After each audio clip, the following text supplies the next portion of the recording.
let me now turn my attention back to what's clearly my number one focus this year, artificial intelligence. And if you think I'm starting to get a little bit obsessed, frankly, you should be getting obsessed too, because it is the single biggest and perhaps the most dramatic story of the year. It is getting attention, but it is still not getting as much attention as it should.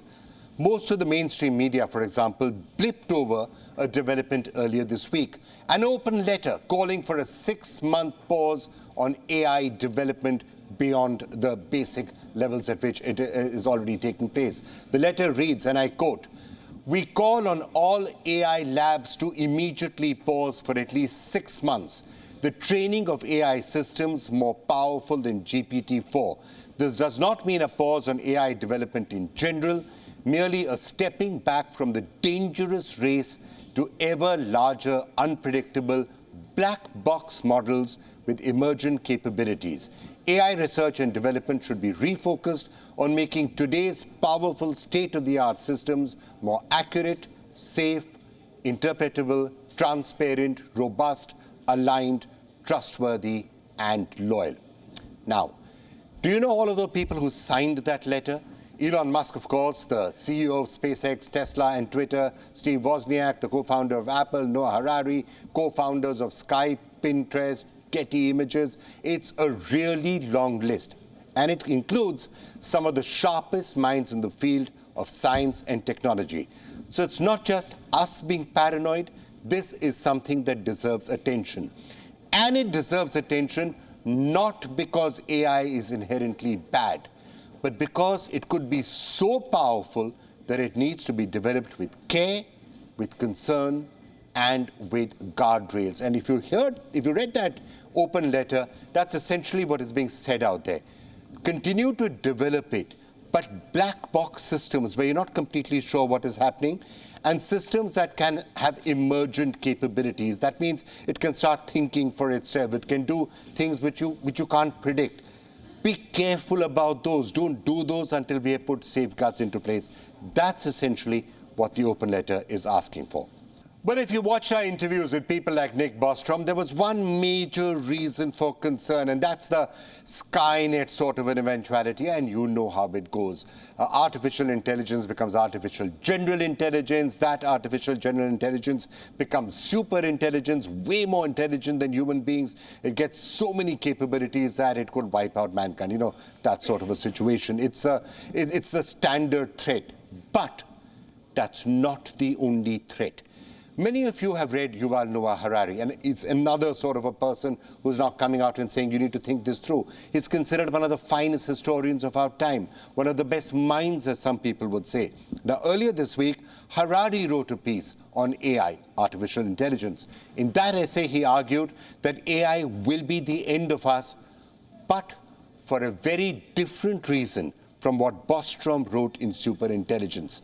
Harari began by asking the very same simple sort of questions that all of us have been asking for a while.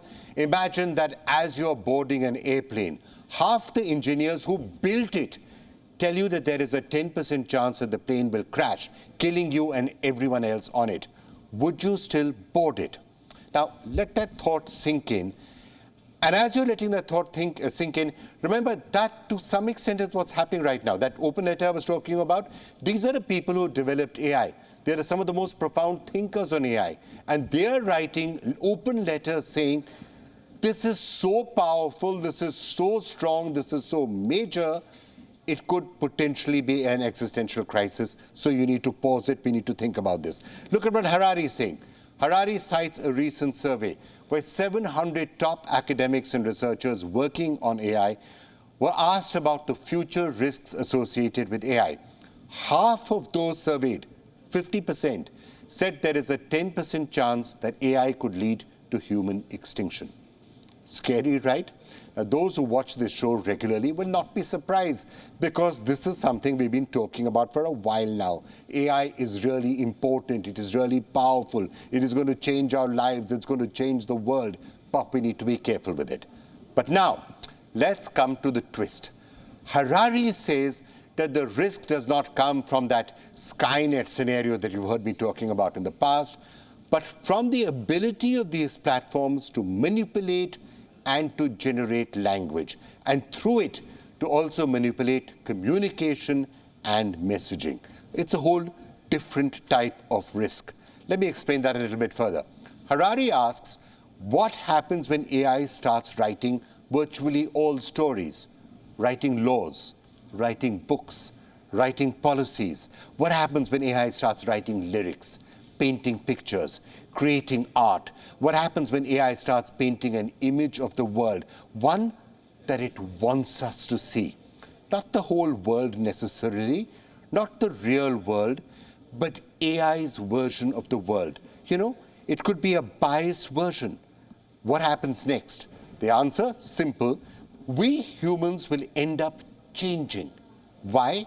Harari argues that we humans in general are very easily manipulated. And hey, if you've been on social media, you know how easy that is. So Harari writes, and I quote, humans often don't have the direct access to reality.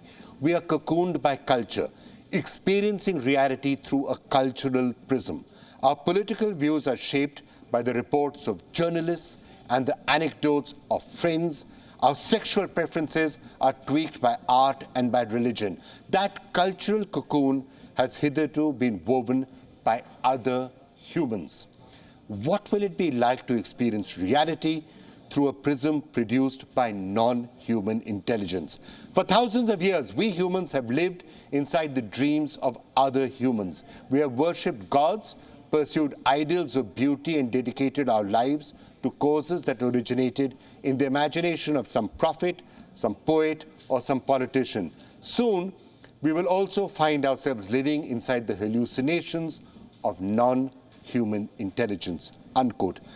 I mean, look, I love Harari. The way he writes, nobody could have put that better. Not even AI could have written that better than Harari did, so let's hand it to him. Now, the question he's asking is, have we handed over the power of manipulation to AI? And will AI manipulate its way to human extinction? The possibility is actually quite high. And if you think all of this question of manipulation and shaping of reality is a bit far-fetched, ask yourself this question. What really decides your view of the truth and reality right now?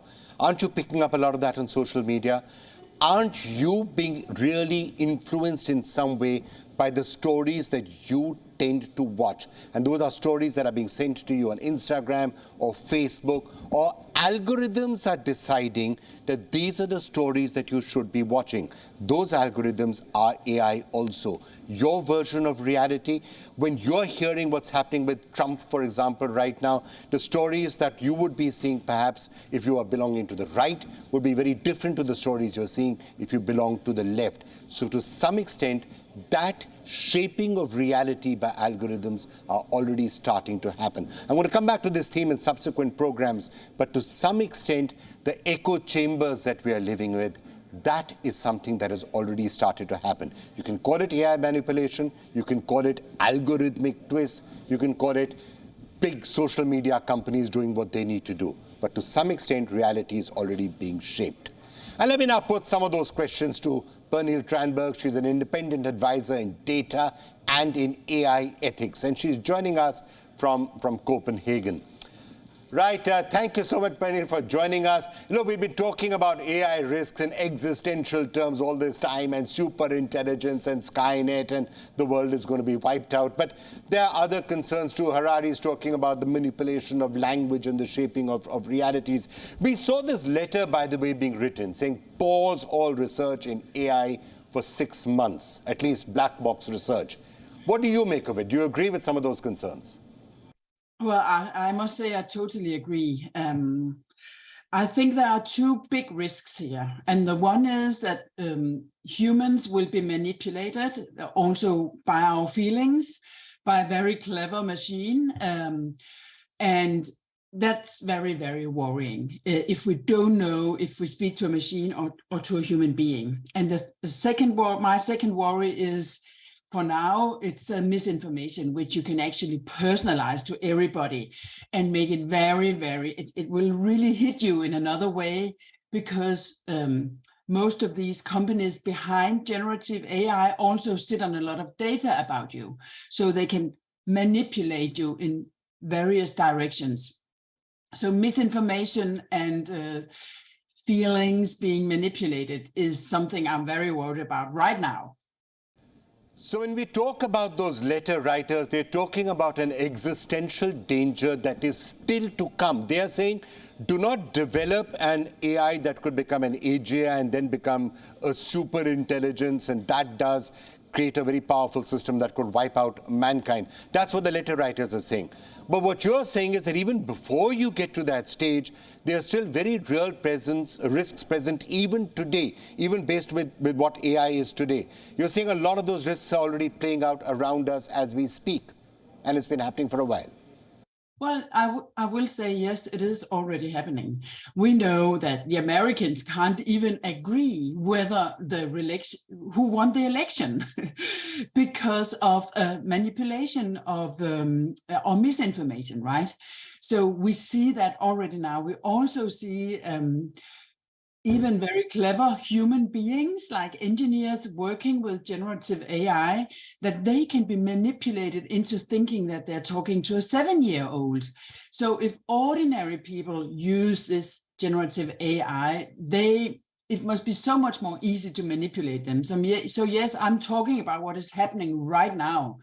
And all the more sci-fi visions, I leave to clever people like Harari and others who know a lot about how history has developed and know a lot about tech. So let's just try to understand. Mass media essentially had to go by journalistic guidelines. So you could say that those journalistic guidelines were not being followed.